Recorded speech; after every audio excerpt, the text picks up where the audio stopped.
Good evening, everyone. Welcome to our council meeting for Monday, December the 20th, 2021. Tonight's meeting is basically a continuation from last Monday insofar as we'll be discussing the budget. That's really the only item of substance on the agenda tonight, so we'll devote as much time as we need to get those discussions wrapped up. Hopefully we're not all night, but I guess we'll take as long as we need. So with that, I'll call the meeting to order, and we'll begin with playing of the National Anthem.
And before we begin, we would like to acknowledge the traditional territory of the Anishinaabe, including the Ojibwe, Potawatomi, and Chippewa, and the people of the Three Fires Confederacy.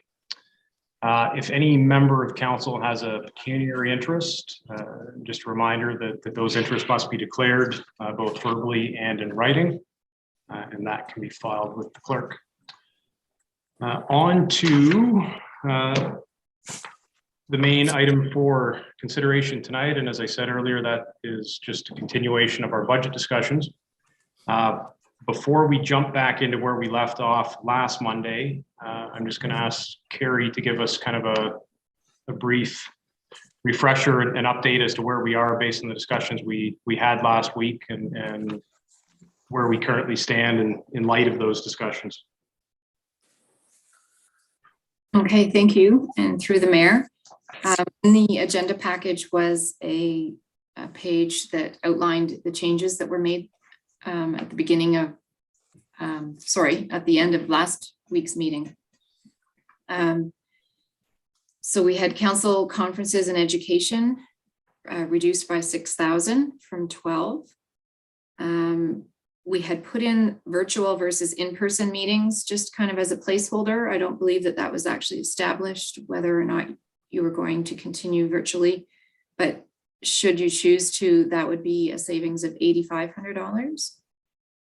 We were going to postpone the hiring of the HR position, which is a combined total of salary and benefits, which we had in the budget for 10 months of $63,345. We've also revised the IT contract services, and I had initially reported last week that would be a difference of 18,000. Staff met with county last week regarding that proposed contract, and it will be a savings of 17,537. It's not actually a savings, but we're able to lower the amount that we had originally put in the budget by that amount. We also removed any new administration flooring for 16,000, and the DEI committee, the council members had agreed to a reduction of 5,000 for that committee. Those figures total 116,382, and Council also left it with staff to do a review of the conference costs and education, as some of those lines within the budget are combined. So we are able to reduce the EDC conference expense, which is a combination of conferences, training, and mileage, by $2,500. So we can add in another $2,500 savings there. And in addition, last week, we also discussed the EDC budget line with respect to the job fair and skilled trades initiative, which is a combined project that a grant has been applied for. And those costs associated with that project will be contingent on receiving the grant, of course. But the services that Shelburne was going to be contributing to that project were in-kind services. So we can actually take out that $9,000 expense that was identified in the EDC budget, and that is on page 19. At the bottom, the job fair and skilled trades hub. So there is an additional $9,000 savings from that line. So that brings us to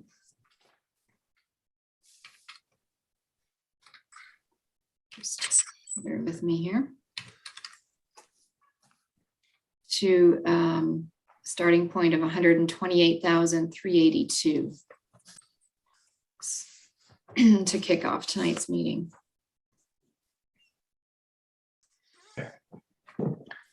All right. Any questions for Carrie then before we jump back in? No. Okay.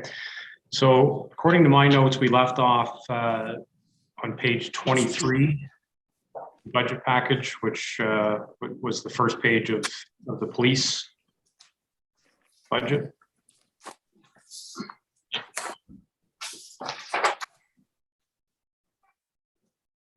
Yes, that's correct. Okay, everybody find that? So the police section is from pages 23 to 26 inclusive. There isn't really a whole lot of discretion afforded to us there, but are there any questions that anybody has in terms of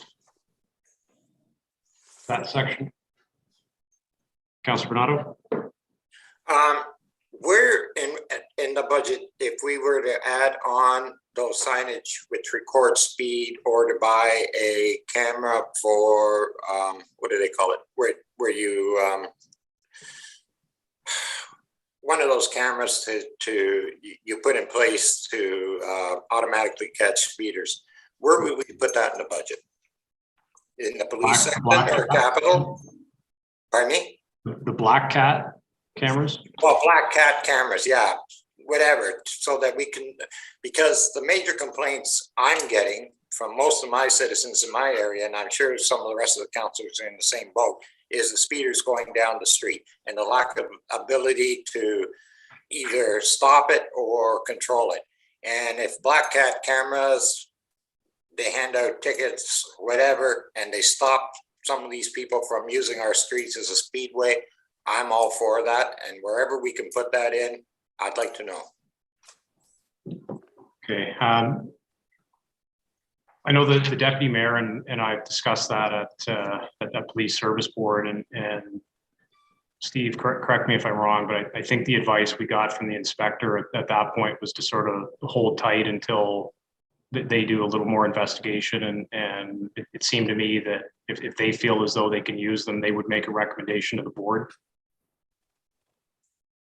Yeah, I think you're absolutely right on that. I think there's no question, to Councilor Bernardo's point, that it would be more effective to have these tools as they're able to collect that data that is necessary that they could use to deploy officers. And so I certainly know that the OPP representative or officer that spoke on this issue was certainly in favor. But to your point, based on the questions that were posed to him at that meeting, he was left to examine that. And there was a discussion, Councilor Bernardo, so that you know, as to whether that's something that the Police Services Board should get, or whether council as a whole should secure the purchase of that. And so that hasn't been resolved as of yet. And as the mayor has stated, that we're still waiting to hear back. So hopefully in the next little while, hopefully shortly, we could report back as to what he has to say about that item. I guess my question though is, if he reports back and says, great, we need them, we can use them, council, purchase them, where in the budget do we put them?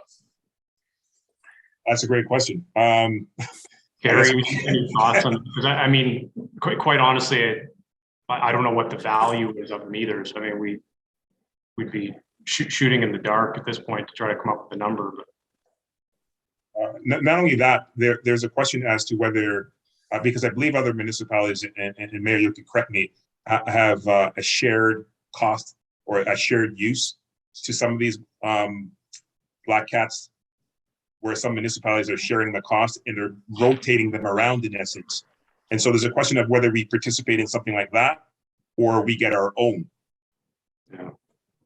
I think, personally, in my view, we have enough streets with issues that we probably could use our own to move them around town and control. I know we have the signs.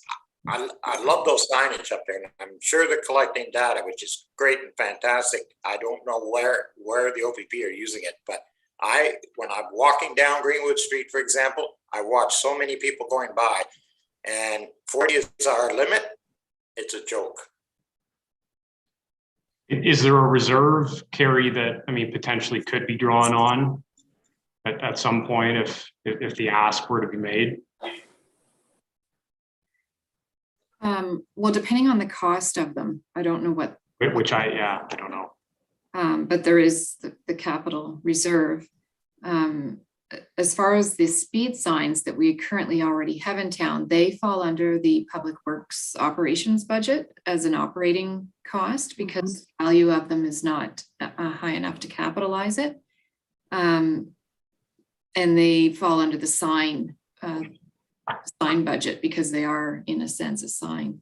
So I'm not sure where we would put the black cat cameras. I've never actually heard that terminology. So it's almost irrelevant though, whether it's put into the policing budget or operations, it still affects the bottom line.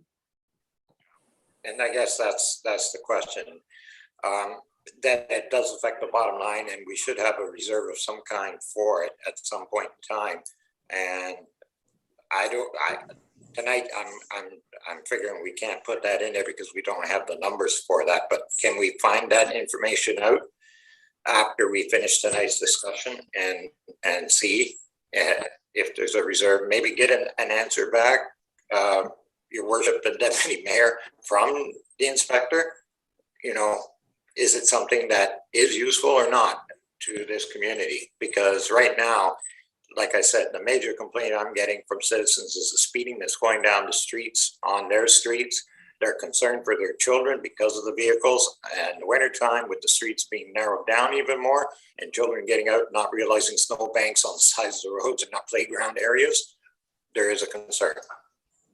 If I may, Mayor Mills, what I would say is the signs that we have do currently produce data that the OPP could use, somehow siphon through and be able to deploy officers that are there. And certainly by way of complaints that certainly have been brought forward to myself and the mayor that have been communicated to the OPP representative.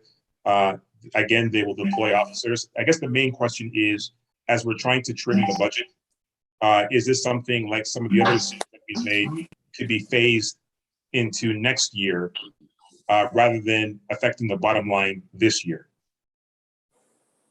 And I think that's the way I would look at it. So there's no question that it's useful, but could it be phased in next year rather than this year? Well, I mean, at this point, it's really abstract too, because like I said, you know, we don't have any numbers, you know, to even use as a starting point. Denise? Sorry, the power of Google. So there's a 2020 article for a community just in southwestern Ontario. And it says that they were purchased at around $4,000 a unit. I'm sure they're increased right now. Okay. So to be honest, we're not looking at huge numbers. They're no different almost than the signs that we're using currently. So maybe we should put them under the same budgetary item. And I guess this year, I don't even know if we have anything in the budget under road operation signs for any more signs. So I'll wait till we get to that page. We don't. We bought a sign in 2021, but we did not budget for one for 2022. I think we have 4 now.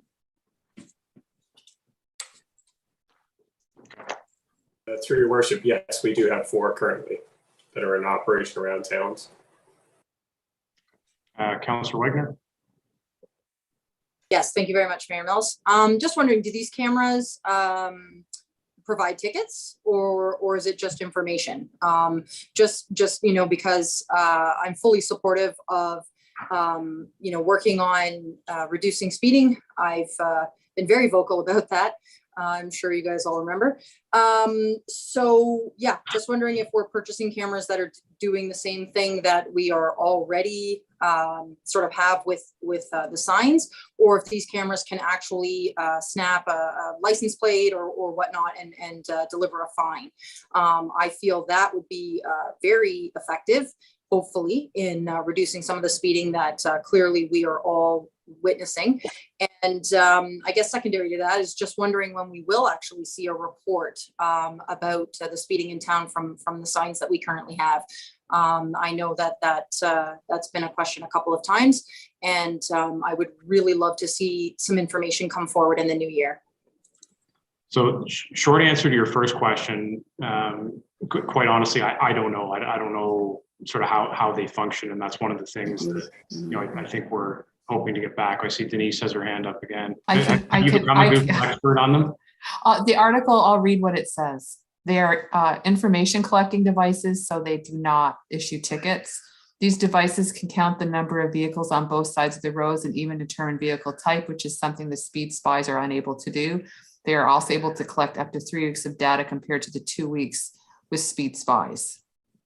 It was stressed that the updating of the radar detection would allow them to better determine if excessive speed is an issue and can better deploy their resources in assisting municipal traffic calming measures.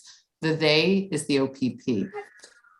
Wellington OPP asked for 7 black cat devices at a cost of approximately $4,000 a piece. And again, this article is dated, September 2020. So that seems to run consistent with the advice that we received at the board, where you indicate that the OPP requested those to be purchased by the municipality, and that was kind of the message we got, that that they're going to take a look at it, and if they think it's something that they can use, then they'll make that request. So, but by all means, I mean, I think the deputy mayor and I could follow up with the inspector and his team out there and see what sort of progress they've made on taking a look at that stuff, and then we can take it from there. Councillor Wagner, in terms of your other question, that's something else we can circle back with in the new year. There isn't a board meeting for December, but we can follow up with the inspector in January and see if we can get some indication on speeding trends. Okay. Anything else on the policing section? Okay, so then I think we can jump ahead to page 27, which is crossing guards. Again, not a whole lot of discretion there. Carrie, was there anything you wanted to point out? Okay. 28 is the property standards and bylaw. Jennifer, anything you want to point out there?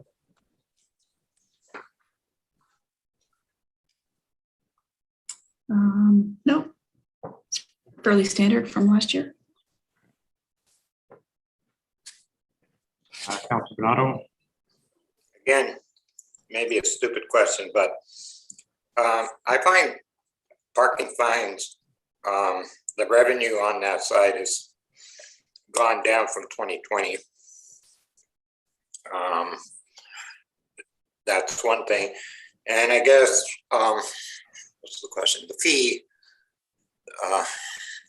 when do we see where we increase the amounts to everything? I'm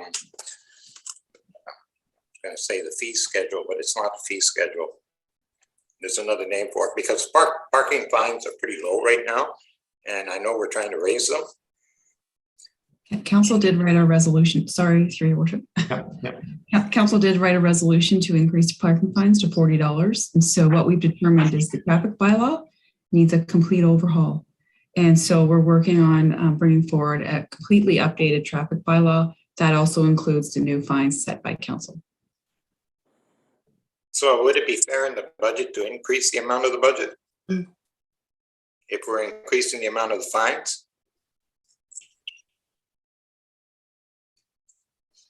Well, I guess it would depend on when we can bring that bylaw forward to you. We're hoping to get it to you at the end of first quarter. But the fines associated and the revenue coming in is an unknown at the moment. I know it's an unknown, but we've got 3/4 of a fair increase of fine because right now it's only $10. You're going to $40. That should be a fair increase for 3/4. Should be a little more revenue. Carrie, I see under bylaw fines, there's nothing actually budgeted on the revenue side. And is that just the way we normally do it because it's a complete unknown? Yes. That line is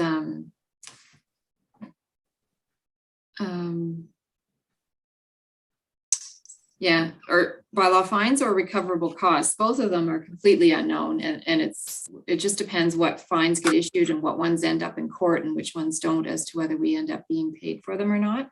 Yeah. We don't like to count on it as a source of revenue. Right. So any fines that are levied and collected are just sort of a bonus at the end of the year.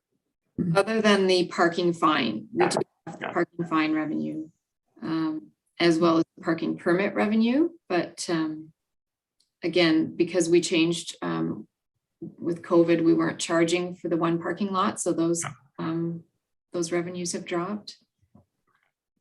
We could increase the parking fine revenue. It's an unknown. So until that bylaw is passed and we are able to charge those fees, you can inflate that number, but there's no guarantee you'll get to what you budget. Even if you inflated,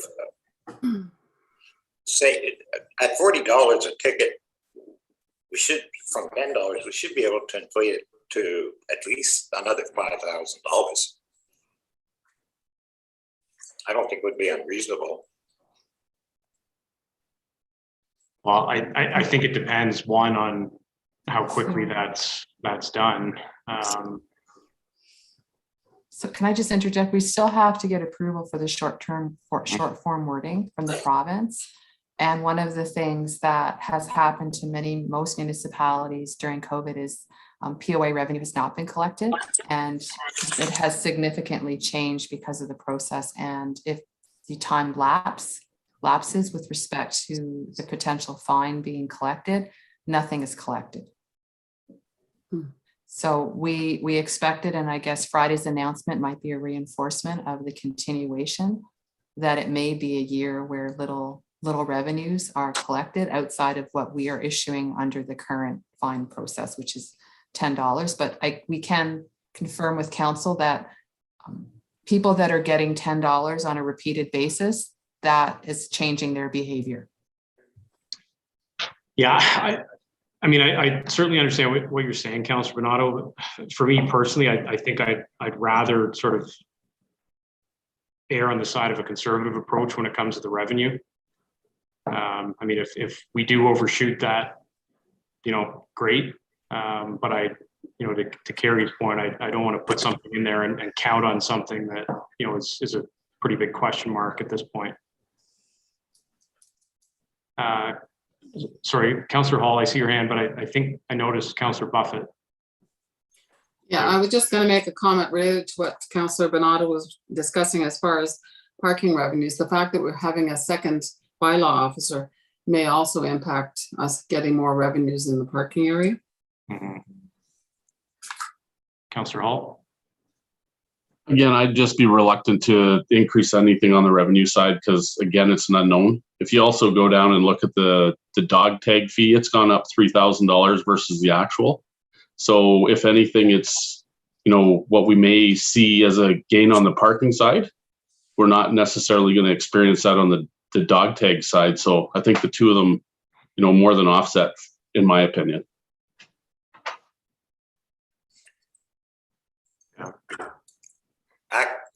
Sorry, Your Worship. Actually, we should be seeing an increase even on the dog tag side, because during my experience in the last election, and Deputy Mayor can confirm this with me, I swear, every door I went to had a dog, at least one. Some had a few more than one.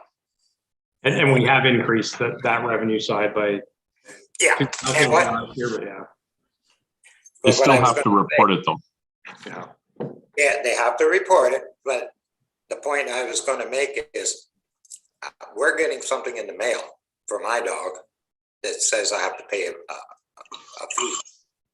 Everybody that has had a dog in the past, unless they call in and say their dog is dead, are going to get something in the mail. So our revenue there should not drop. It should actually, hopefully we have some honest people to come forward and maybe hopefully increase, but it should not drop.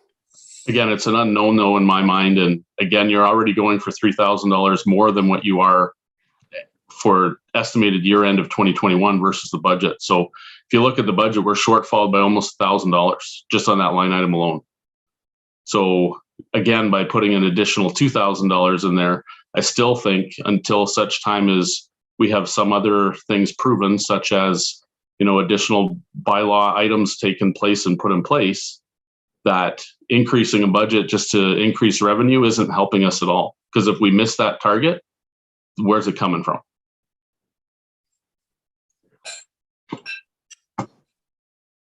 Any other thoughts on that?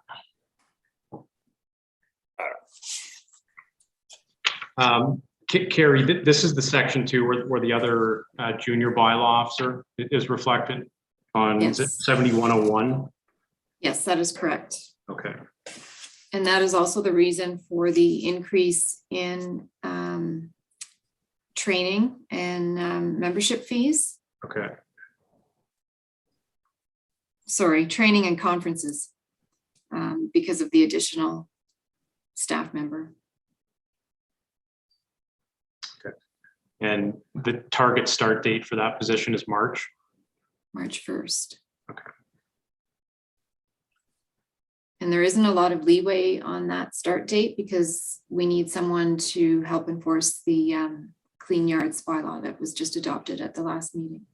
Yeah, we had a good discussion about that at the last meeting. Deputy Mayor?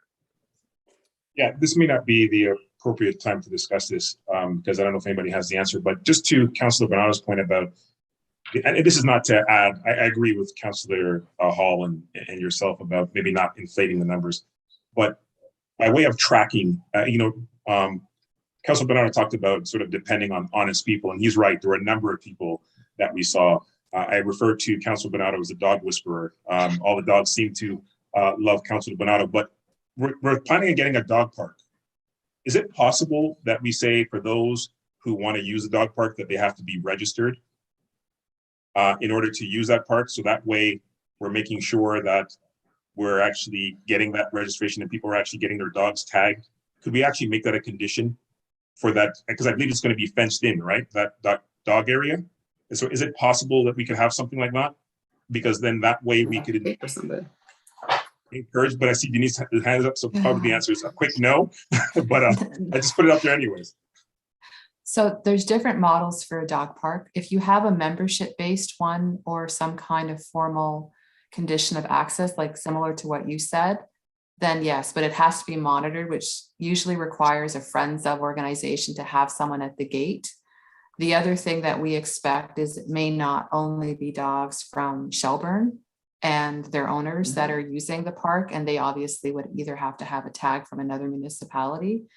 So right now, the intent was not to have that requirement. It was intended to be open with a set of rules at the gate.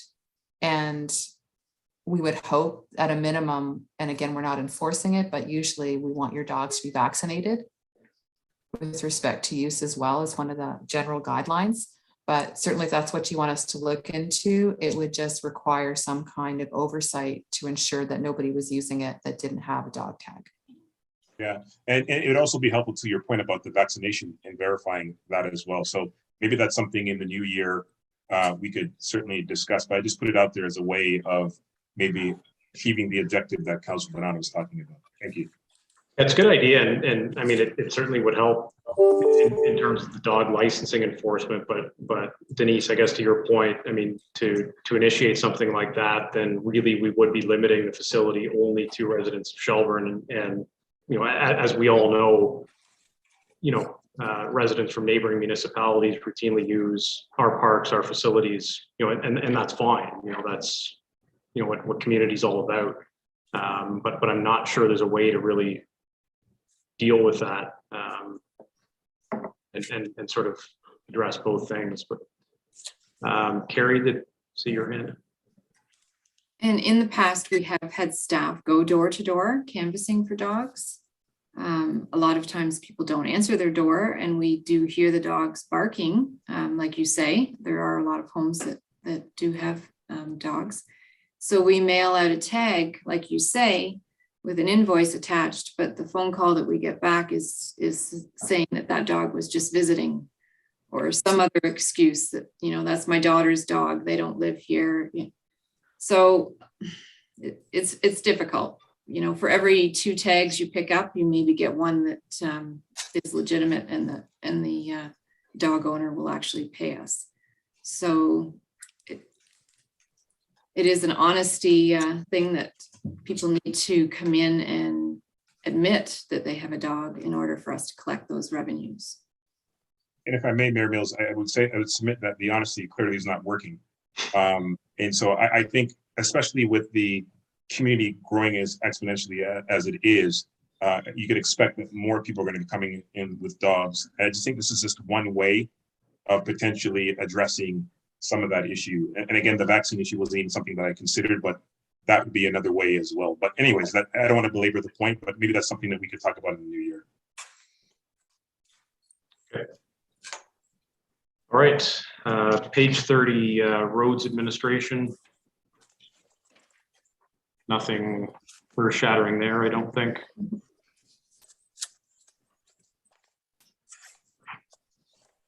Jim or Carrie, is there anything you wanted to point out in that section?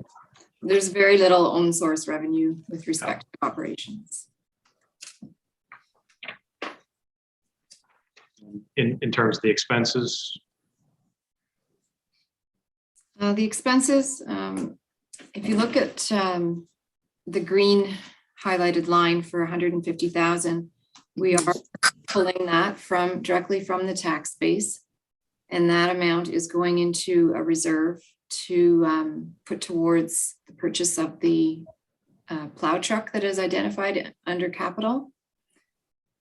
So that is a big increase to this year's, to the 2022 draft budget.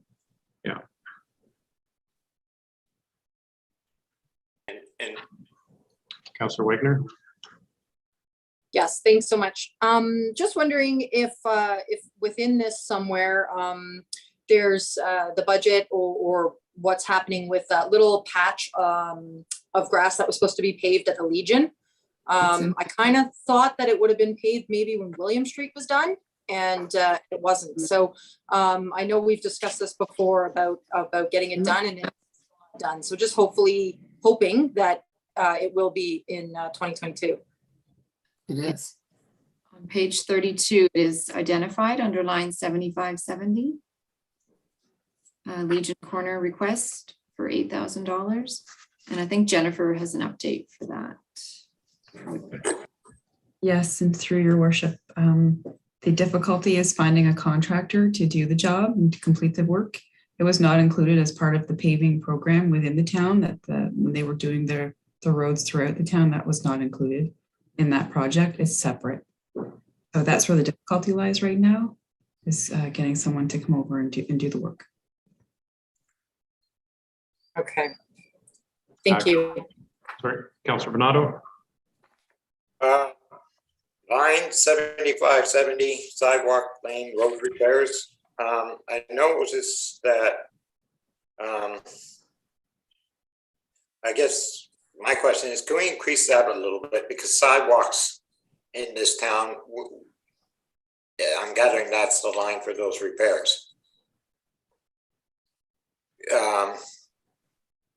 Sidewalks in this town, we're falling behind. And there's a lot of sidewalks out there that need to be fixed, repaired, or whatever you want to call it. And we seem to be falling way behind all the time on them. If that's the correct line. Jim, any thoughts on that? Yes, that is the correct line. So that would cover the repairs, the upgrades that we do with the concrete contractor, as well as the shaving that we do with the borrow machine to get rid of the trip hazards. That's also another option that we have open to us. We have that contractor in every year to follow up after staff does a physical walk of every single sidewalk each spring. So, but that, yes, is the line. I guess my concern is that even though you shave a lot of the ones that have lifted due to frost or whatever other reason, there are a lot of cracked, broken sidewalk pieces. And during the whole of the year, eventually they become trip hazards, even though we've already shaved down as time has gone on. And that's where I'm getting at. Try riding a wheelchair across some of those broken sidewalks during the year and feel the bump if you've got a bad back on a wheelchair. It just hurts. So you wonder why people in wheelchairs are riding on the road rather than on our sidewalks. How far does that 83,000 get us, Jim? I see that was sort of both the budget and actual from last year.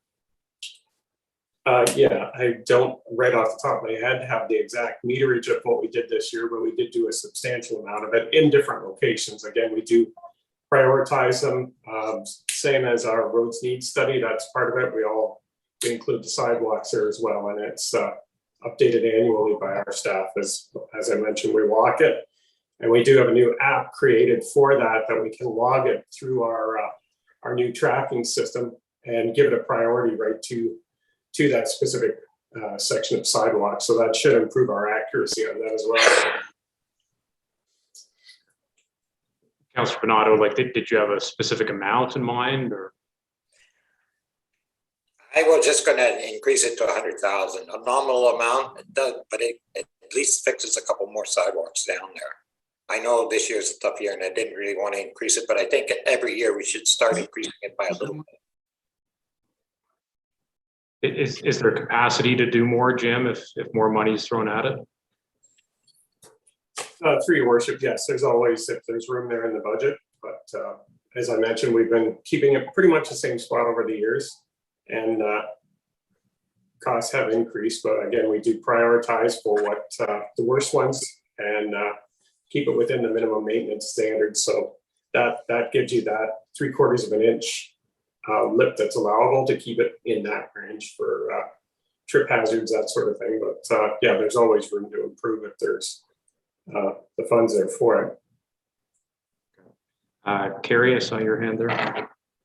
So that line item is made up of 3 components. Sidewalks are 60,000. Did you mean for the sidewalks to be raised to 100, or the no. The whole budget rate, the whole budget portion raised to 100, but that increase goes strictly for sidewalks.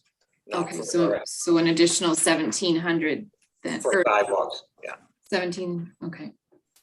1,000 for sidewalks, okay. So I'm just wondering, I mean, to maybe try to offset this a bit and make it budget neutral, the 150 that we're transferring to reserves for the plow truck, is there any flexibility there at all? Or is that number pretty much written in stone? It is partly because we don't know what the truck's going to come in at as when we go out to RFP. And we're also putting 150,000 of the 2021 surplus into that same reserve, and that's how we're actually funding that truck. Okay. All right. Well, let's add the 17,000 on the other side of the ledger to our running tally, and we'll consider that with everything else at the We vote end. on that? Councillor Hall. I guess just a question for Jim with regards to the database that you're collecting. Obviously, you're putting some level of, whether it's a level 1, 2, 3, however your software is prioritizing things. If we're going to be adding money specifically for sidewalks in this, I think we need to start looking at where are the level 1s, 2s, and 3s, and what are the budget that's related to that. Because just throwing additional 17,000 without looking at the true assessment and the value of what really needs to be done, we could be just budgeting money just for the sake of putting it somewhere without having any concrete data that supports the increase. Denise? Just to build on what Councillor Hall said, it might be helpful if it's not adjusted here, that similar to the roads needs study that we bring back to council, how sidewalks are evaluated, how they are scored with respect to priority, the cost for those sections, and with the asset management and the systems that we have that our GIS coordinator is tracking, the expectation is that we're going to have that data to provide to you. But certainly we could find that a section that maybe is desired could cost 30,000, for example. We don't know that, but I think it is important that you have data to make informed decisions on. Understanding that your experience is also important, but I think if you want to make strategic decisions, you might want that information as well to help you through the process. Yeah, I mean, for my part, I would be more comfortable sort of having that data before we throw money at it. But Carrie? Correct me if I'm wrong, Jim, but our roads needs study was done in 2020 and it included sidewalks. Yes, through your worship, it's the very back of that same report. And we do update that every year. So when we, same as the roads, when we do a section or repave it, when we re-concrete, then that comes off the list and it's updated each year. So.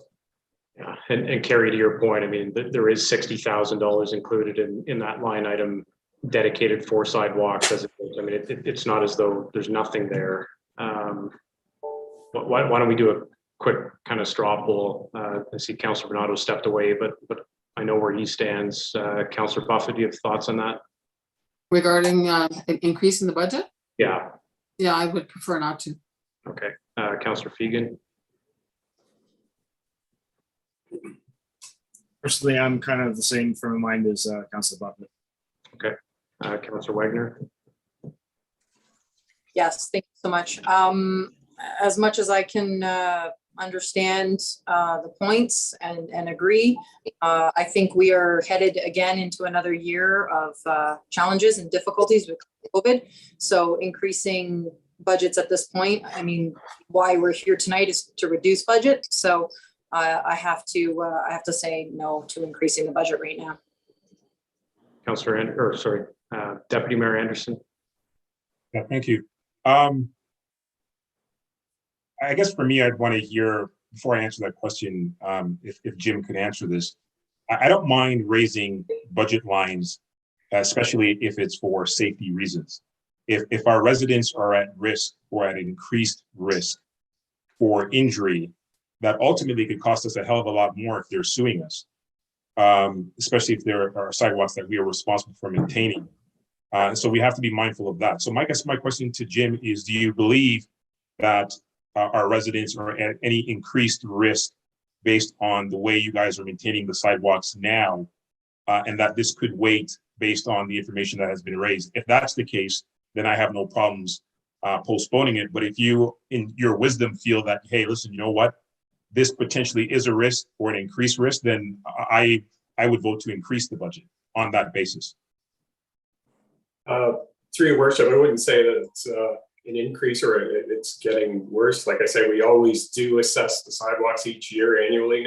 First thing in the spring, we'll go around and do the repairs to where the sod's been caught by the trackless, that sort of thing. And they are assessed to make sure that we're keeping them within the minimum maintenance standards, which is your major defense when it comes to any kind of legal. I haven't noticed any increase there on claims or anything like that. So I would say we're holding steady on that. We do have some of the older sections of town, First, Second, Third Street, which doesn't exactly meet criteria that at the time they did, but they're narrow at this point. So that is a section we'd like to get into at some point and properly widen those out, that they're the full current standard width as per our design criteria. But I wouldn't say that the hazard is any greater than it has been in recent years.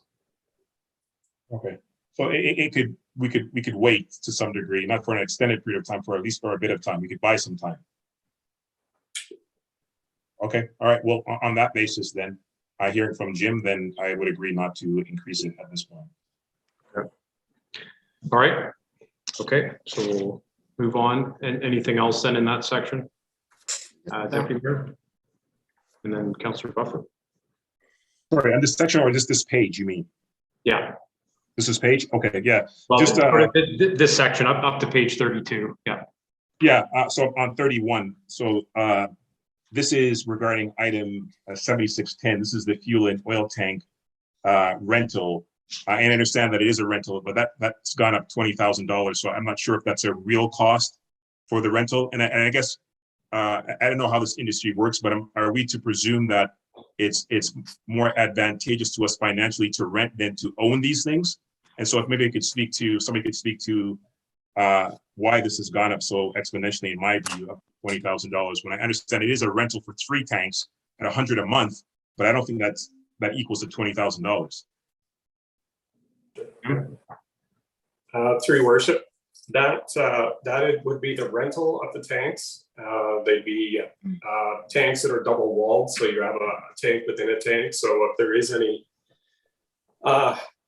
leaks or whatnot within the tank, corrosion over the years, it's contained again. That way you don't have any leaks or environmental hazards. The largest portion of this cost is for the card reader system to track which division, Public Works, Parks and Rec, bylaw, whoever is using the system, and that card's keyed to the operator themselves. So it's more, that's the most expensive cost right there, is the tracking for volumes in and out, that sort of thing. So the card reader system itself, that is about $20,000. And we just recently updated that again to make sure our system, our costing is accurate there. However, right now, we don't have our own self-contained fuel supply. We do get it through a contractor in town, card system that we have there. So recently, we just went through an emergency management scenario with a fuel shortage, and that did prove out to us that it is actually something that's necessary to be self-contained and still be able to provide our services within a timely manner and meet our standards as well. So.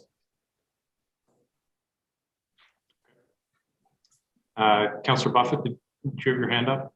Yes, I just had a question regarding the back lane resurfacing. I just wondered if through you to Jim, if you could tell us what lane that is that we would be doing this year. Through your worship, we've been continuing along these rear lanes off the south side of Main Street. So we've come to the end of that section there now. So we're looking at a lane in another section of town that's got more hills on it. And it's more prone to erosion. I just don't have the exact location right off the top of my head right now.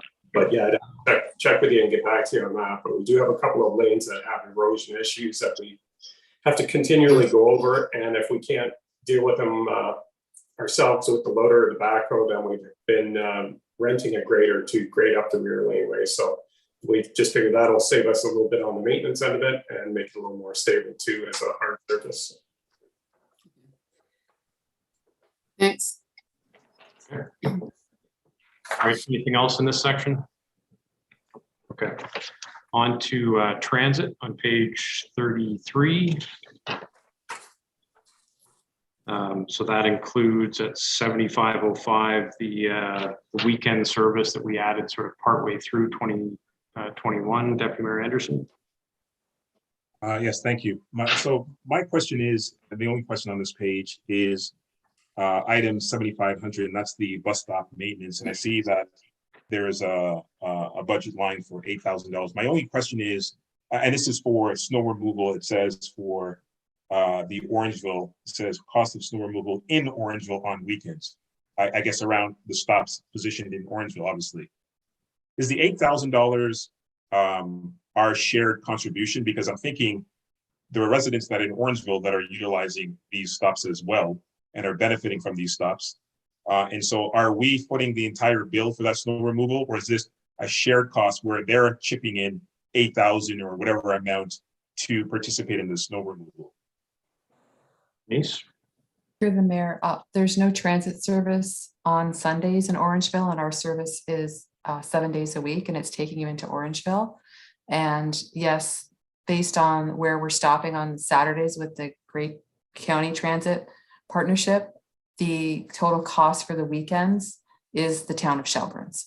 It's based on whether they do remove or not. It's not a set fee, but we expect, based on the quote we were given, this would be our potential cost.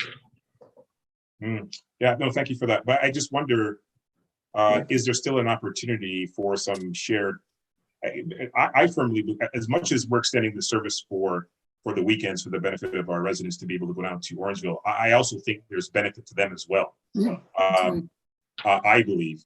And so as much as 8,000 may seem nominal, I just wonder if there's a shared cost benefit, because if we make the case to them, listen, your residents are also benefiting from this. The cost is only $8,000. Are you guys prepared to split it? I mean, the worst they could say is no, and we're going to eat the 8,000 anyways. But so I just wonder if there's an opportunity to do that.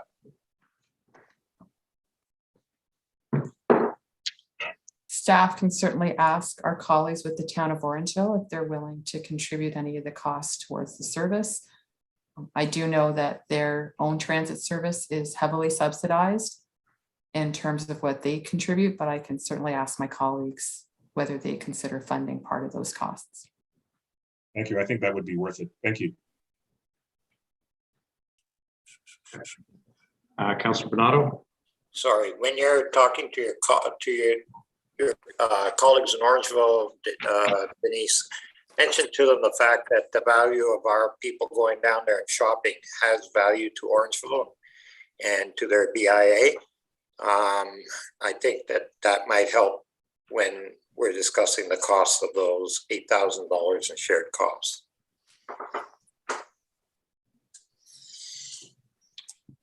Carrie? I just wanted to point out that we are funding part of the 2022 budget with a transfer from transit reserve of 25,000. And how that came to be is that in 2021, we had budgeted 25,000 for capital installation of bus shelters, and that did not happen. And that money was collected from the tax base. So in order to capture that money that was collected, we put it into a reserve at the end of 2021 so that we could bring it forward in 2022 to help offset the bottom line for 2022's operating costs, mainly weekend service. You will notice that the cost is $71,600 for the year, offset by the 25,000 makes it a net cost in 2022 of $46,600. But then in 2023, going forward, you will notice there is no offsetting revenue. So the total cost of transit service hits the bottom line in 2023 for a total cost of $74,872.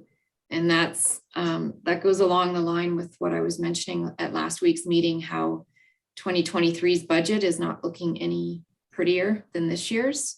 So that's something to keep in mind when utilizing reserves, just because it helps this year. It's not, the reserves aren't necessarily there to help the following year. And just so I'm clear, Carrie, the regular sort of Monday to Friday weekday service is still essentially at no charge to us, but the 63,600 that's listed there, that's strictly for Saturday, Sunday service, right? I believe so. Yes. Denise? And just to confirm, Grey County has received extended funding to run their transit program till 2025. So we have no cost during the week up to 2025, other than what we put in terms of staff time to help them locate the existing 4 stops and then help facilitate the scheduling of the weekend. Our only cost, as Carrie's just confirmed, is weekend. And we would have to find out if those weekend costs, which are the contracted costs, would increase in 2023, as some of the license costs, the fees and the fuel costs are part of the contract fee. Anybody have any thoughts on that? I mean, the weekend service, when we kind of initiated that partway through 2021, I think was kind of done on the notion that it would be a trial basis to see how it works. Does anybody have a sense of, whether that's the sort of investment we want to keep doing? Deputy Mayor? I mean, it was our CEO that I think provided us with the current usage, I think, of the weekend service. I think the numbers speak for itself. The community has answered that question. The community has answered that question by the use of that service. This is what they had asked for, and they got it, and now they're using it. And I just think the more they become aware of it, the more that they will use it. And once the pandemic subsides, you'll see even greater use. And so I'm sure we could make a decision around the table, but it should be informed by the community. And I think the community has spoken loudly just by way of the use. And just very quickly, just on the stop maintenance, it's also important to add the perspective of shared liability, because if there are slip and falls around that stop and there's an agreement with respect to maintenance, at least that way, if there's a lawsuit, we're not footing the entire bill. But anyways, I just put that there as an additional comment. Thank you. Okay. Anybody else have thoughts on that? Okay. All right. Page 34, storm sewer. Again, nothing there. I don't think that's Carrie. There is actually a capital project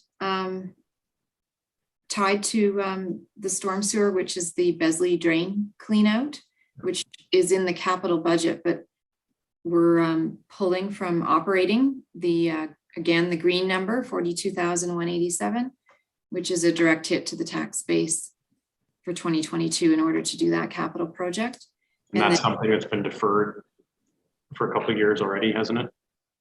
I believe so. Jim can probably expand more on that. But we also do have the Besley drain storm pond clean out as well. So they're not to be confused with one another. There are 2 separate projects. Okay. Yeah, through your worship, the first one there that has been deferred, line 7370. That one has been deferred because we found an issue with the one bank over there on that swim pond, and we've had to have geotechnical done with it. Just received that report now, so we should be able to go out for an RFP on that one. The 2022 project would be the clean out of the Besley drain right from Victoria right through to Canada Road 124. It's just silting in over time. Where the out falls into the drain, you do get a lot of material that flushes through the storm system.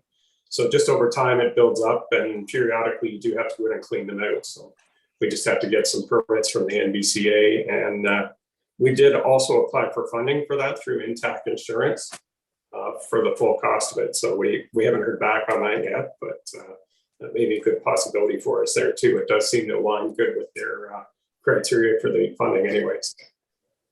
So there's a potential that some of those costs could be offset by grants. Yes. Okay. Anything else on that? Okay. Waste management on page 35. Again, that's essentially a county service that's just flowed through and we're charged a prorated amount. Any questions on that one? Okay. Cemetery on page 36 and 37. Deputy Mayor. Just a question. And myself and Councilor Bernardo were talking about this by way of the plot fees and whether or not those could be raised. And the reason why I say that, as much as that may sound painful, is I was recently looking for plots myself. And in Brampton, a single plot, for example, is really expensive. These are things I didn't even think of until recently. And so is this something that do we have any control over raising that? Or is that something that we should look at just to make sure that you're nodding your head, Jennifer, we don't at all? Fortunately, no. The fees are to be approved through the Bereavement Authority of Ontario. So we do a nominal increase every year of cost of living, but they do go through the Bereavement Authority of Ontario.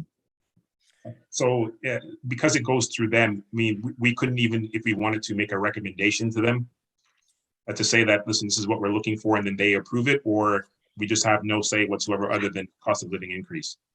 That's right. Cost of living increases. All right, thank you. Anybody else in cemeteries? Councillor Wagner. Thank you very much, Mayor Wells.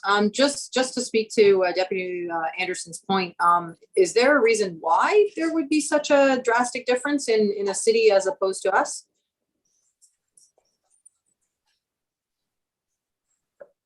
I don't know. I can't answer that question. I'm not sure why each municipality has their own different rates. I can only assume because they're in different regions with higher populations. Okay, thanks so much. Just was wondering. Good question. Okay. That's it for that one. Okay. Heritage Committee. Oh, hold it, Your Worship. I thought we were going to go to the next page on the expenses. Oh, sorry. Yeah, I was dealing with two at once, but that's fine. Go ahead. I was just wondering on replacing headstones and whatnot. Does that come out of the perpetuality fund, or are we funding it through taxpayers' money? The repairs. Because I know there is a fund, a perpetuality fund you pay for in cemeteries when you're buried. And I'm just wondering why taxpayers would be funding to repair stuff around the cemetery and not coming out of perpetuality fund. We do transfer the interest revenue from that account into the general account, and we're allowed to spend that money, but the rest of that money is protected. So we don't get enough out of interest, I'm gathering, to pay them. Taxpayers are paying for repairs. That is correct. So on the revenue side, Carrie, I'm assuming that's line 5403 cemetery interest. Cemetery interest. So there's 5,000 shown on the revenue side. So yes. So we can use the interest but can't touch the principal in that account. Right. Okay. So It just sort of irritates me that can't happen. the taxpayers have to pay for fixing, and we don't have enough money out of interest under perpetuality funds to fix what needs to be fixed. Denise? So just to clarify, the way that cemeteries work is there's usually an understanding that the municipality that operates a cemetery will have a subsidy. The care and maintenance fund rarely covers the operating costs or monument repairs. In addition, monument repairs can be the subject of orders where the ministry requires that to be paid. So if, for example, if there has to be a reinstatement or a leaning monument has to be put back in place, So just to let you know, that's why when municipalities inherit what they call abandoned cemeteries or pioneer cemeteries or whatever word is used, all of those costs are then borne by the municipality. And I think the logic has always been that if the municipality provides the zoning approval and the operating approval for a cemetery, they therefore inherently will take on the costs associated with that long-term maintenance. So there is a rate per every burial, encryptment, or mausoleum, we don't have moths, but crypt, or cremation, that a percentage of that is automatically put into your care and maintenance fund, which when interest rates were high, it was certainly much more beneficial to help you offset your costs. But now that interest rates are almost non-existent, we're generating little to nothing to help pay for those related costs. So that's just the background. It's not something you would ever, as a municipality, be able to avoid. Okay. All right, Heritage Committee on page 38. Any questions there?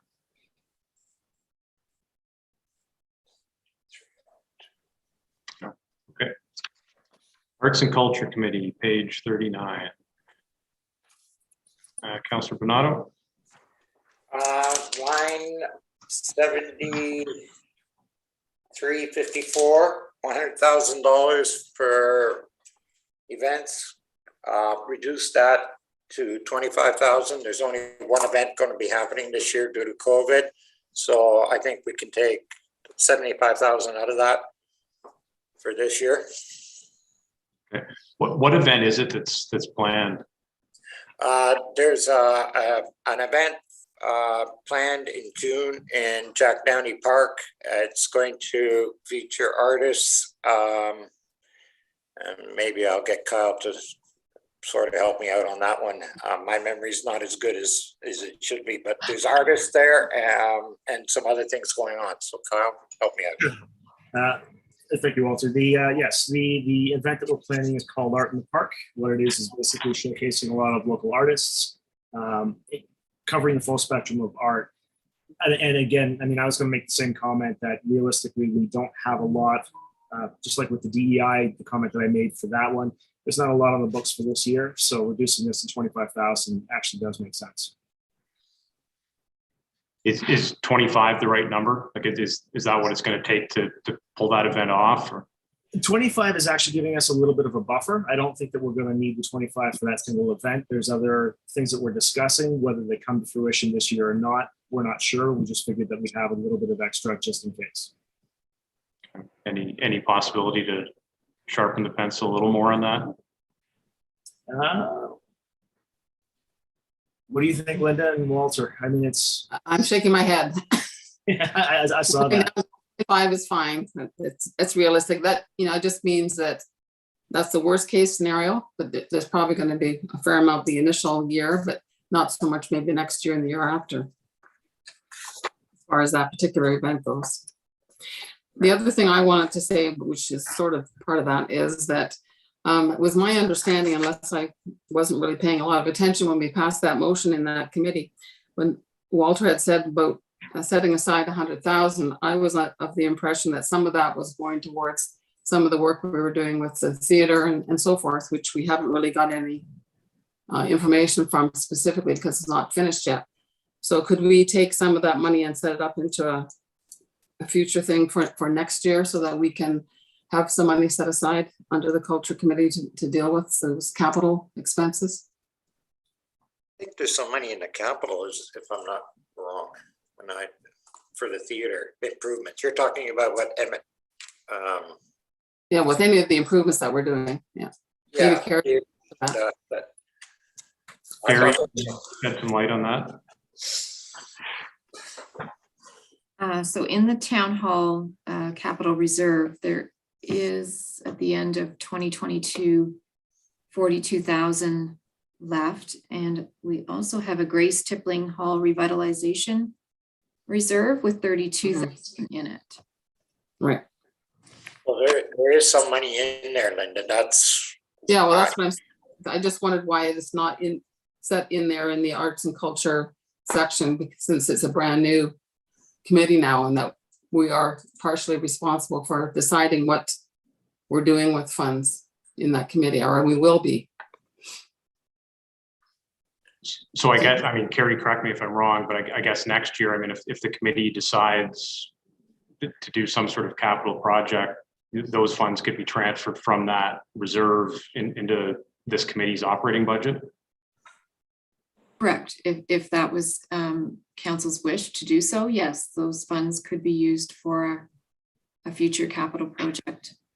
Okay. Whether it's the Arts and Culture Committee that decides on that project or not, it doesn't show. So do you mean, Linda, why is it not showing in the future years, 23, 24, 25? Yeah. Well, that would be because this is a brand new page, and Yeah, right. I didn't know that there was future specific. Yeah, we've got studies that the town is doing now. Mhm. And so some of that would overlap into the arts and culture side. Correct. And we do have identified in the 5-year long-term plan space study for the town hall for utilizing some of the acquired space that we've got now with the disbandment of the police force. So Right. if there was any capital costs associated with any of those, whether they end up being interior renovations or repurposing those rooms, then these reserves could also be utilized. Right. But Plus you could get grants as well. Yes, absolutely. If there's any grants available at the time. But if you're looking at specifically setting aside the 75,000 that you're intending to cut today, No, that you're not, okay. No. I was at the beginning, but when you and I discussed it this afternoon, I decided that we didn't need to do that. Okay. Councillor Fegan. Thank you, Mr. Mayor. Okay, so I guess this question will be more directed to Walter and Linda. Our biggest understanding was, or our assumption was, that we were going to have to be funding some, or potentially funding some capital projects as well. But because those are set aside as well, we could possibly sharpen this pencil a little bit more, given that we only have the one event. How do you guys feel if we brought that down to 15? I have no issue. If that will help, as long as we cover the costs of that event at 15, I'm fine. I think 15 should more than cover that event, to be honest with you. How do you feel, Linda? Yeah, well, I guess while I'm thinking about it, there's probably an opportunity for some fundraising too from other people who could sponsor some of that event. Absolutely. I mean, for what it's worth, I appreciate that. I'm all in favor of supporting arts and culture. What I'm not particularly in favor of in a year like this is adding more to a budget than necessary. So if 15 will cover the event you've planned, sure, that's great.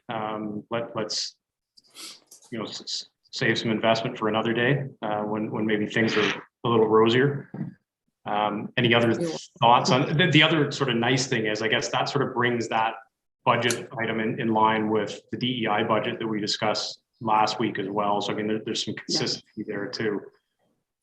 Is everybody generally okay with that then, to reducing that 100,000 by 85 down to 15?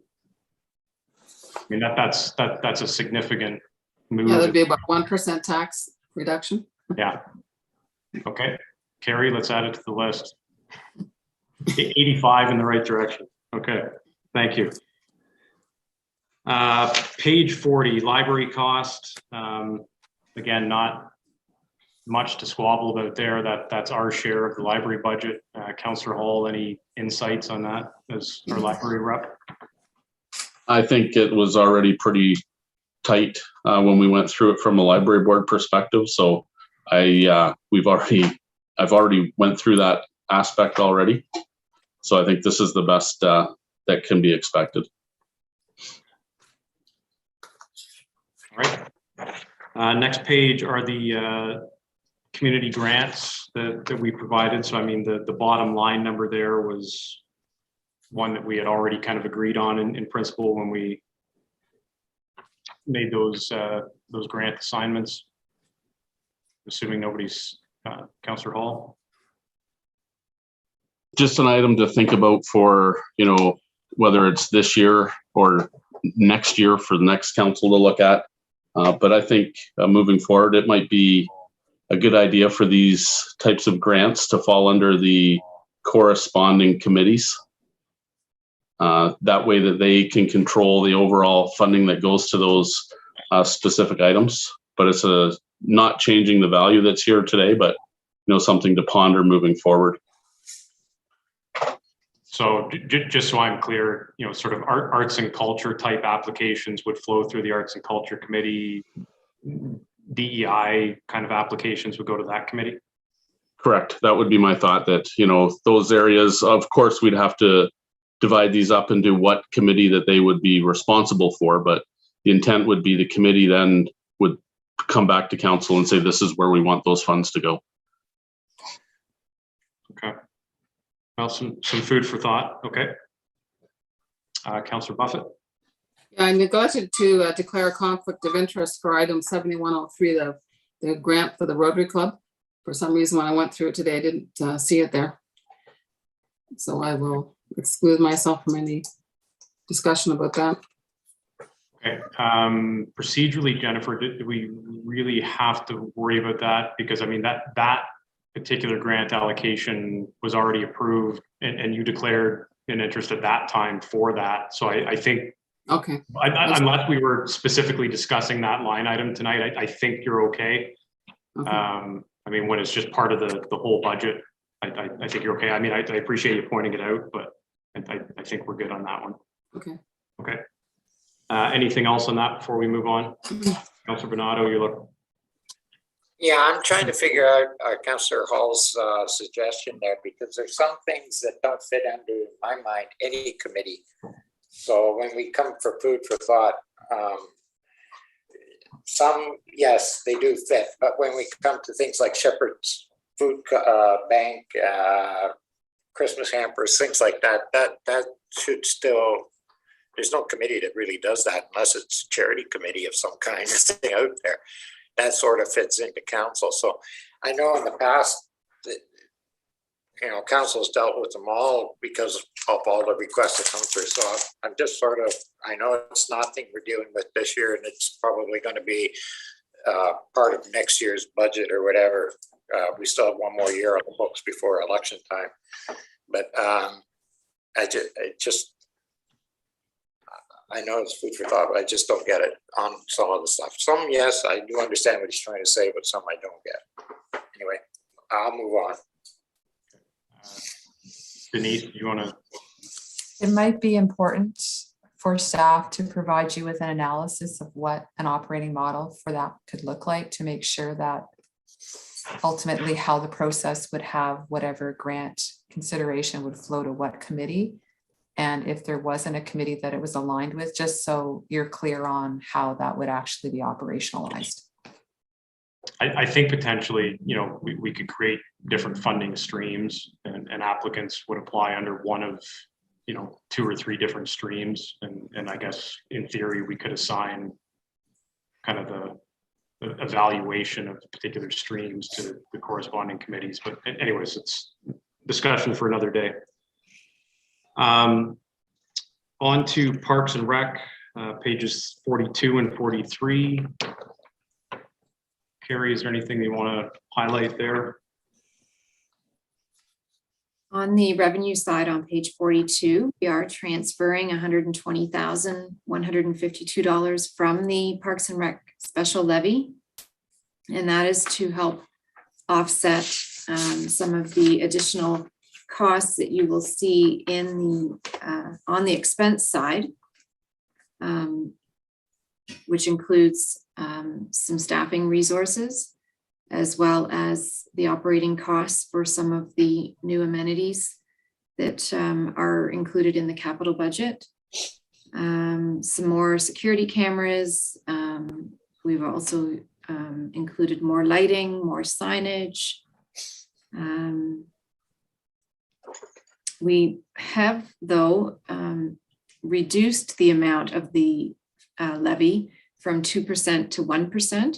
So for the past 2 years, we've been collecting 149,000 and 158,000 respectively. We're only collecting 90,000 for 2022.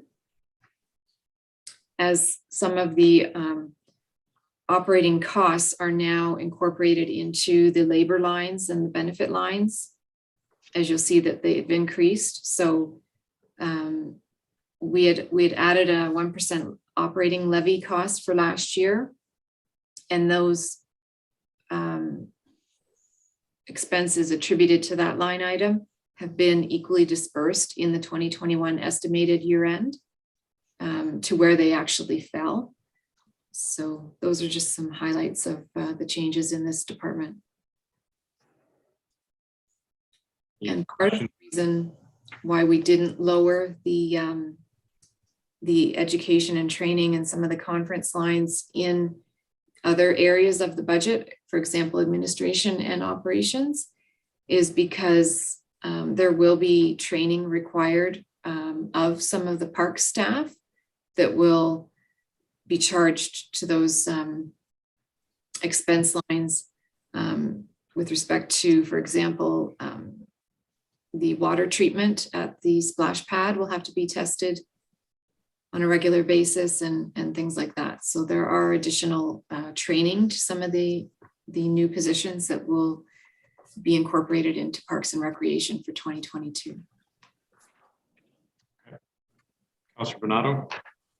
Yes, Terry, 7370, I know we don't have the CDRC budget, and I asked the deputy mayor who sits on the board, maybe along with Councilor Wagner, when can we expect a budget from them, and how did you come up with the increase that you came up with on that budget, knowing that we don't have one at this time? So there was a report that went to the CDRC board a couple of, I'm going to say a month ago, maybe 4 to 6 weeks ago, with respect to whether or not the capital project of the roof would continue on time, because we had to submit, in accordance with our funding agreement, we had to submit a progress report. And in that report, we had to identify whether we were going to still remain on the initial timelines that were approved with the grant funding. So because of that, a report was prepared for the arena board to review, which detailed the estimated year-end deficit that they will experience for 2021, as well as how 2022 will look. And based on that report, I came up with that amount of 270,000 for Shelburne's share.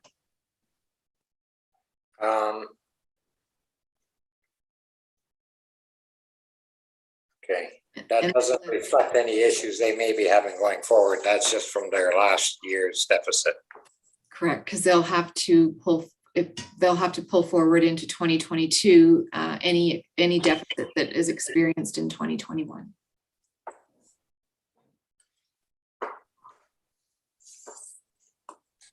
And the timeline reported for the roof project remained on as originally submitted. It is going ahead on schedule. So the funding for our share of that funding will have to be met as well. So.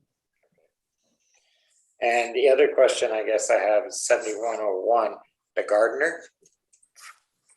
We actually hire a gardener for April to October for where?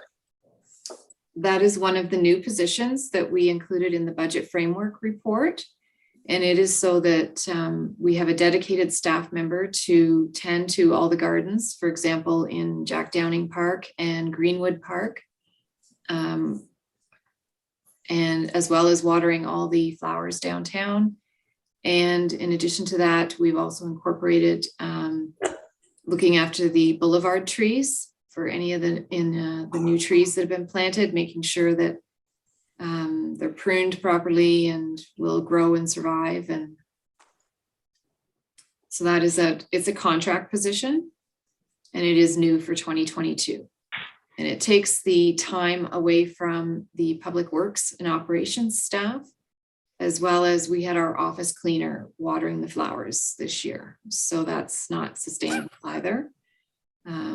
So that position, we'll put it in there for next year and see how that works out. I know there was a lot of complaints on social media with respect to downtown beautification and how badly the gardens looked. So that was one of staff's recommendations to improve on that point. We got enough work full-time for a gardener, or is this just a real part-time job? It's a part-time contract job from April to October. It also includes. I understand it's part-time that way, but I mean, during the daytime, do we have enough work, like to carry a guy forward for 8 hours a day from April to October? We believe that we do, yes. And it also includes the care and maintenance at the community garden is another area that will need attention next year. What's the cost on that one, Carrie? You know, offhand?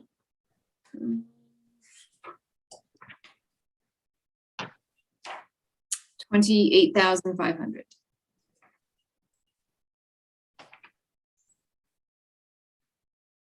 And that is offset by that transfer from the Parks and Recreation Special Levy Reserve.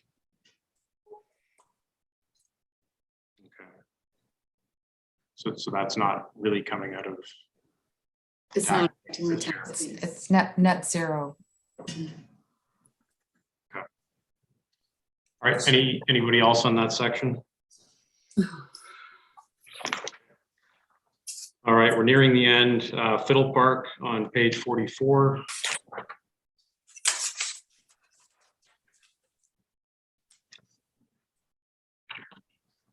Nothing, okay. And then finally, events on page 45.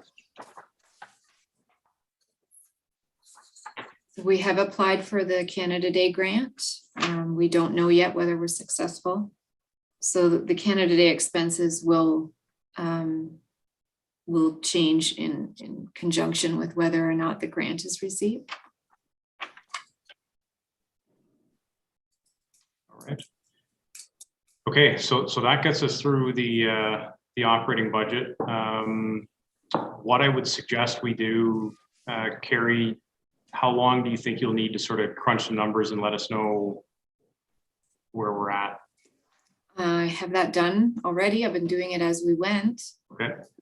So we have, with this evening's changes, which was the 85,000 for arts and culture, the 9,000 for the skilled trades hub, and the 2,500 coming out of EDC conferences. That's an additional 96,500. So add that to what was taken out last week of the 116,382, and we're at 212,882. Sorry, 212. 882.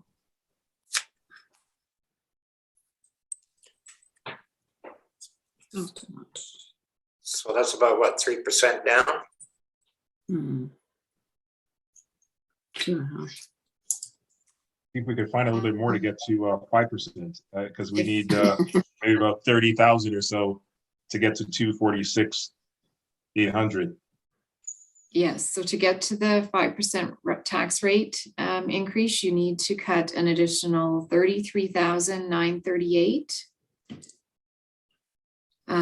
And the other place that we had discussed that was potential to do that is to pull that difference from the tax stabilization reserve. Yeah, I'm just wondering if there's a way, Mayor, that we could get to that 246,800. Yeah, I'd like to get the tax rate increase down from 8 to 5. And Carrie, to your point, you know, that additional 33, almost 34,000 that we need. I mean, I personally wouldn't be opposed to drawing on the tax stabilization reserve for that amount, particularly given the fact that what we're drawing from that reserve based on this draft budget is less than what you had originally anticipated we might need when you presented the framework. I think if we do pull that 34,000, we're still under where you initially thought we would be. Yeah. Thoughts around the table on that? Denise? Just as you just noted, originally the framework had included the utilization of the tax stabilization for 200. That was adjusted in the second draft to about, I think, 140 something. So just to clarify, by taking it back up to what the original framework or close to had included, you would have the balance of what you're looking for if the target that you just mentioned is where you'd like to fall. So when you add that together, it would bring you to 177,288 is what would be coming out of the tax stabilization reserve. And initially, when you presented the budget framework on November 29th, you had thought it was going to be close to 200,000? Correct. Okay. I'm okay with that. I mean, I certainly don't think that we should, get addicted, for lack of a better term, of relying on the tax stabilization reserve. That said, that was a concept that staff recommended during this term of council, and it's something that we've invested in, I think, wisely over the last few years, to be used in years like this when it's difficult. So, although that's not something I would like to become overly reliant on year after year, a year like this, I think that is an appropriate use of that reserve. Carrie?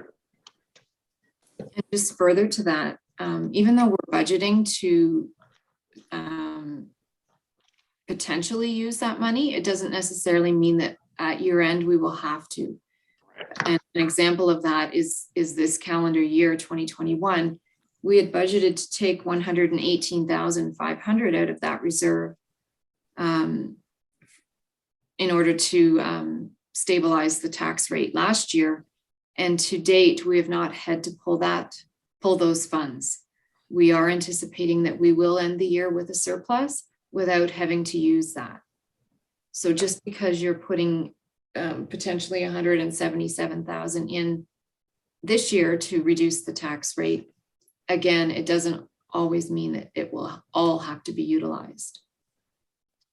Yeah, and I mean, the credit for the expected surplus for 2021, I think, speaks to your approach to budgeting, and it also speaks to some points that were raised earlier. Councilor Bernardo, questioned whether or not fine and parking fine revenues might be more than what we're projecting. Well, they may very well be, and if they do, then at the end of the year that will be a bonus. So, anyways, any thoughts on where we're at? I mean, I personally would be prepared to make a motion that we instruct staff to come back with a final draft for the public meeting on January 10th, based on the changes that we've made, including that additional draw on the tax stabilization reserve, which effectively results in a tax rate increase of 5%. Correct. Deputy Mayor. If you're moving forward with that motion, I'll second it. Okay, perfect. Any additional thoughts on that, or anything anybody else think we're missing?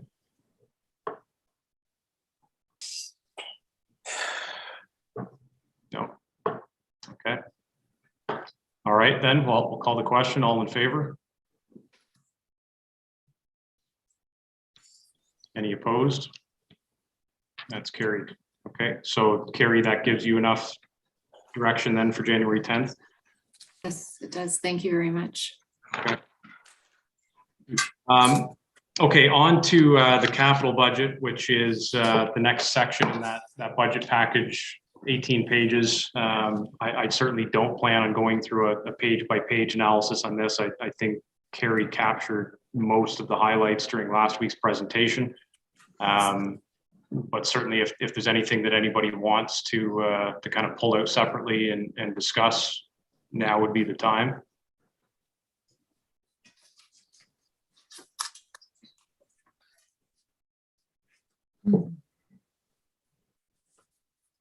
And I think, as mentioned in last week's presentation, the majority of the capital budget is funded by grants, reserves, development charges, and there is only a very small portion that hits the tax base, and those were identified tonight as the 150,000 for the plow truck, as well as the Besley drain cleanout, which we may end up getting a grant for.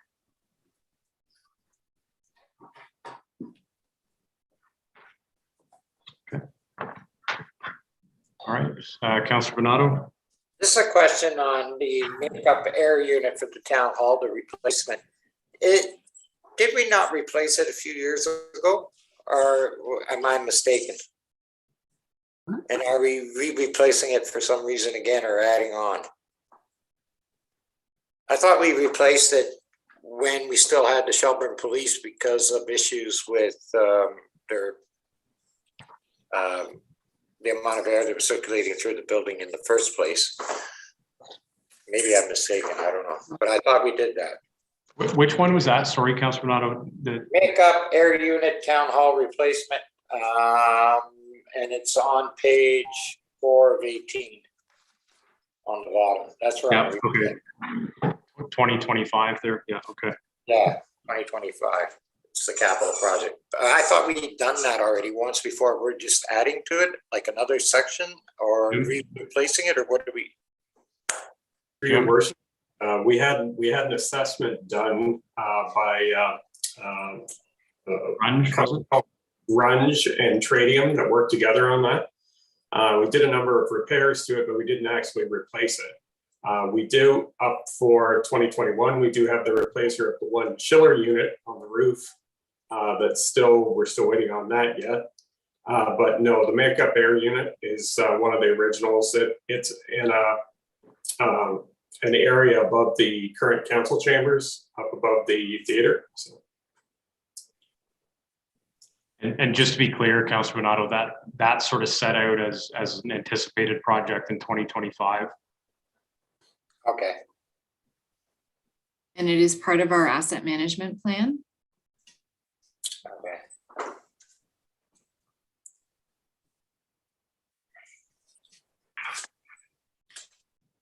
Deputy Mayor. Yeah, thank you, Mayor Mills. This is for Jim, just for my own.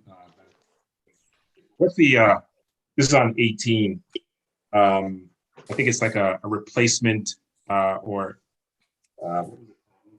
is that terminology?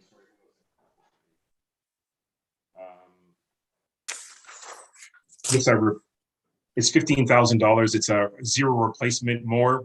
What is that? How is that different from the other mowers that we use? It's not. It's just the mowers that we use on the parks, that sort of thing. It's again part of the asset management plan.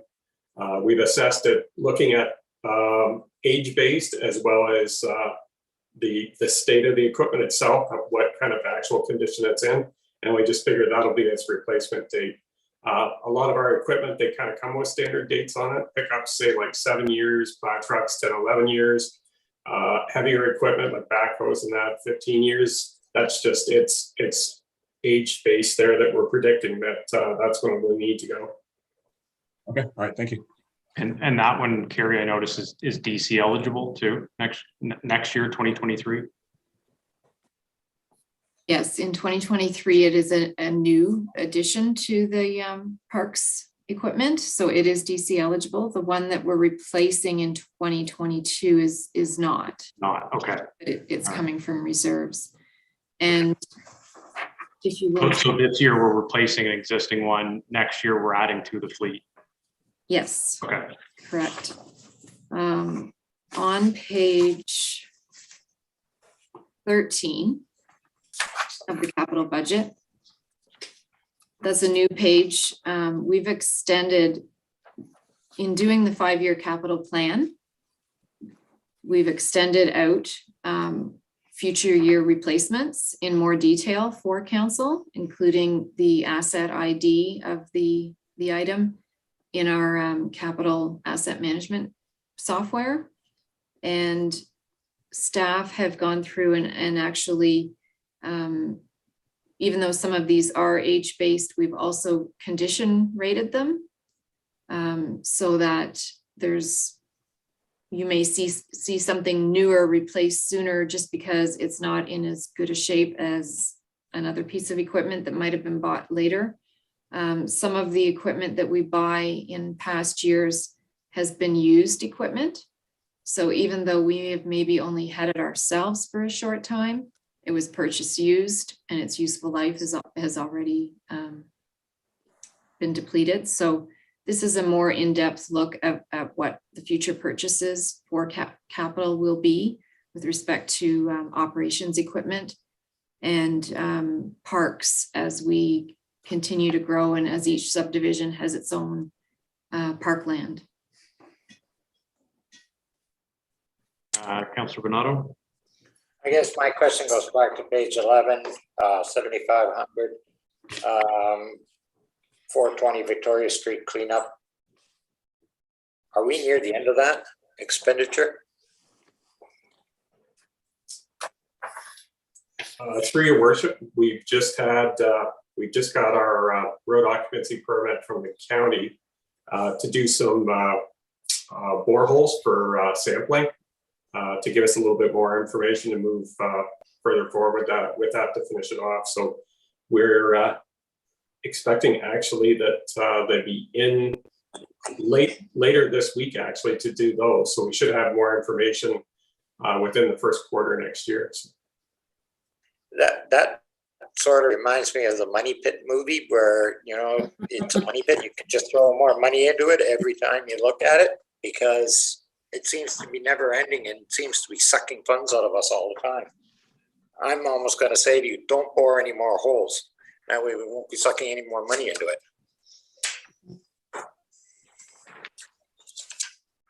Deputy Mayor. Thank you. But that's what happens, Councilor Bernardo, when you make a commitment. I know, trust me.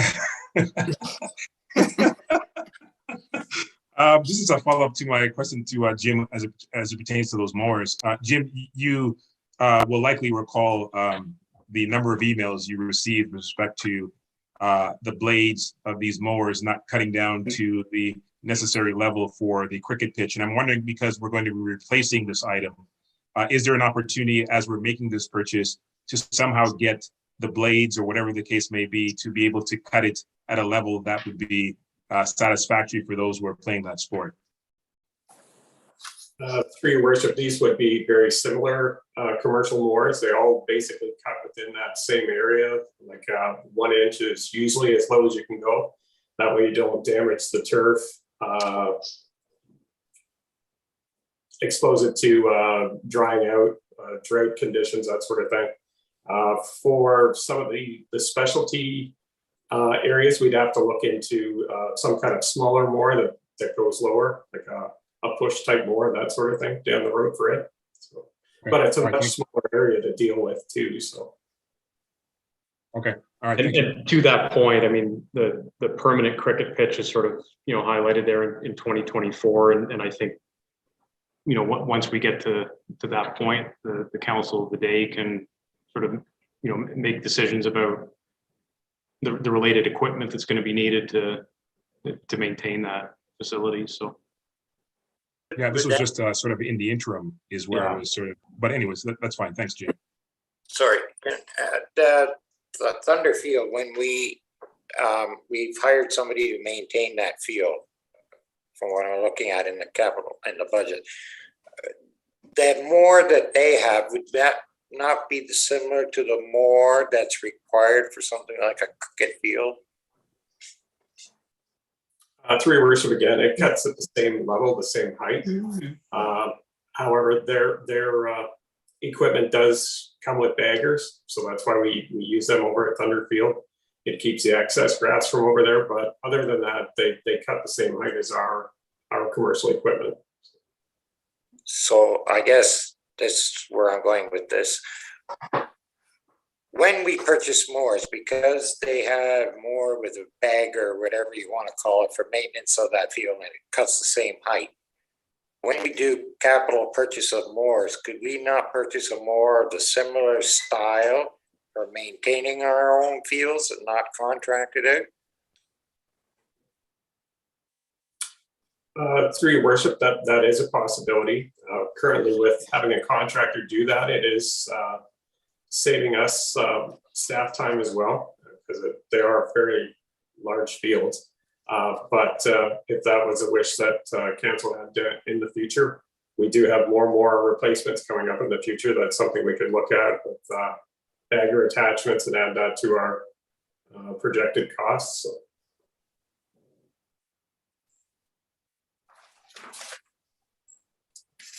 All right, anybody else on capital? Councillor Hall? Really just a question from page 18. And I know we've had staff present this previously with regards to the dog park. And I don't know if 92,000 is, I know it's mostly DC eligible, I get that. But that seems like, again, you're talking a Cadillac version versus, you know, maybe more of a phased in approach. And really, I'm just mentioning it because I'm looking at the reserve versus debt ratios. And if we can, you know, maybe phase it in, it's not necessarily going to make huge changes, but it's something. Any thoughts from staff on potential phase in? Denise? Through the mayor, certainly when we identified the project and the elements of the project, it could be phased in.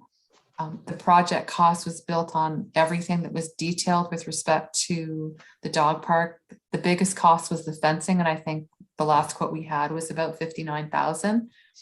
We had included benches, a dedicated parking area, some more trees. So certainly the critical thing is the fencing and making sure that you have a small dog area and a large dog area, and then a defined entry point, and we would just have to update the fencing costs. So that would protect the rest of the amount for other purposes. Even though it is all DCs, we could then look at how we could support those. Again, unless Fiddle Park is a permanent location, which we assumed it's going to have to be because no other place was viable, then we could build on that project over 3 or 4 years. In terms of council's direction, you know, that's something we can kind of decide upon later though, right? You know, based on revised staff reports, and then, I mean, if we end up spending less this year, we just won't draw as much from reserves. Is that? Yeah, so what we can do is when we get the project cost, namely the fencing, we can update council on that and the timelines, and then seek direction on any other amenities based on the project scope that we had identified. Okay. Yeah, I mean, to the deputy mayor's comment, most likely we will have to look at an operating model to include whether or not you have to have a dog tag for entrance, vaccination status, as well as anything else for point of entry, and how that would be administered. Yeah. I mean, it certainly won't have any effect on the tax rate this year, but to Councillor Hall's point, I mean, I think if we can draw less from reserves than what's being indicated now, that's probably a good thing in this year. Okay. Anything else on capital before we put that one to bed? Carrie, do you need any formal direction from us with respect to capital, or you're okay? I mean, there's no changes, so. Yeah, so yeah, that makes the presentation easier as well. Yeah. Okay, and then finally, before we wrap it up for the evening, the water and sewer budget. Again, I don't want to go through a line by line analysis on this, but is there anything there that really jumped out to anybody? Carrie? I just wanted to point out, so how we draft the water and sewer budget is we take the number of households that we have and the average uses based on historical counts. And that's how we come up with what we estimate our revenues to be for water and sewer. And you will notice on page 4 of the operating budget, which is the sewer page. Down at the bottom, there's an orange line that identifies the amount that's going into reserves at the end of the year. So different from our general operating budget, because the water and sewer budgets are contained, if we don't expect to spend all of the revenues in any given year, those are actually budgeted transfers to reserves that we are estimating. And that page 4 identifies the sewer portion. So you'll see going out further into 23, 24, and 25, we are budgeting to put $1 million a year into reserves. And you'll notice that in the 5-year capital plan for sewer, those reserves are coming right back out. So it is important that we are collecting this revenue now and putting that money into those reserves, because we will need them to offset the amount that's going to be required to borrow for the sewage treatment plant upgrades. And then again, on page 7 is the same situation except for water. And we're budgeting, 300, 400, and then 500,000 to go into water reserves annually as well. And those reserves are going to be used to help pay for the future capital projects that were identified in the capital plan as well. Okay. Questions, comments? No. Okay. All right. So Carrie, you have everything then you need from us for the public meeting. Okay. Yes. All right. Last chance for any further comments before we make the presentation to the public on January 10th. All right. Is there anything specific that council would like me to highlight or focus differently from other budget presentations that we've done?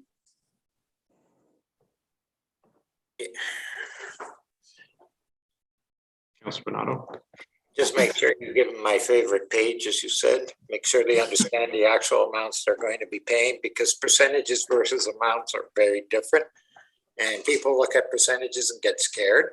And then when they realize the amounts that it actually works out to, it isn't as terrible as the percentages in their mind. So, and most people don't understand. I look at 8% or 5% or 3%. I think, my God, I'm paying a fortune in taxes increase, and then realize that no, it's not quite as high. It's not that fortune at the end of the day. I don't know if the cost of living is going to match the cost of living that seniors and whatnot are going to match the percentage that we're increasing in taxes. And that's always my other part of the worry when we're heading out to the taxpayers. So I know that the costs is increasing daily for purchases of food and whatnot as well. And that is also presenting an issue for people. And I had one other question, I guess I wanted to ask. You mentioned that we have some issues with arrears as well. Do we know the percentage of our arrears and the amount that we're into with? And that is my other worry, that with this pandemic continuing on, those arrears aren't going to increase and affect us in the end. So our arrears have actually improved. The amount that's outstanding now at the end of this calendar year is actually less than what was outstanding at this time last year. So what that means is we have collected everything that was billed in 2021 plus additional arrears. So it's not as low as what we were at one point, but it is lower than this time last year. So that's good news. It is good sign. news. Okay. Deputy Mayor. Sorry, just to thank you, Mayor Mills. Just to further extend Walter's point on the point of focus for the public meeting, I would also tie into that emphasis on the capital projects that are going to be happening. because most people, when they think of the tax increase, and the complaints have always been tied into my taxes are going up, but I don't see anything that's happening.